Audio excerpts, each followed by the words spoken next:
დახსენით შეფუთვა. ამოიღეთ ლუპა და სათვალის თასმა. დაამაგრეთ სათვალის თასმა ლუპის მკლავებზე. გაიკეთეთ ლუპა.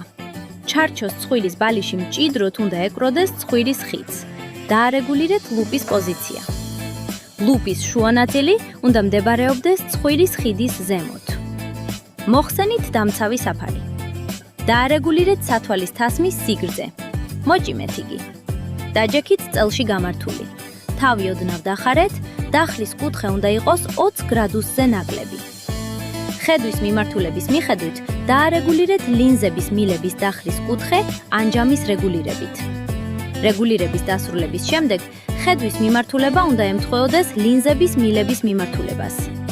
დაარეგულირეთ შესაბამის სამუშაო მანძილზე კბილის მოდელზე დასაკვირვებლად. რეგულირების დასრულების შემდეგ კბილის მოდელი ლის მოდელი ნათლად უნდა ჩანდეს ორივე ლინზის მილში. დაატრიალეთ სპირალური ღერო. ლინზების მილები ნელა გადაადგილდება გარედან შიგნით. სანამ ორივე თვალის დაკვირვების სცენა არ დაემთხვევა ერთმანეთს, ამ დროს ლუპის რეგულირება დასრულებულია. როდესაც ლუპის გამოყენება არ გჭირდებათ, შეგიძლიათ ლინზების მილები ზემოთ აწიოთ. შესაკვეთად დაგვიკავშირდით.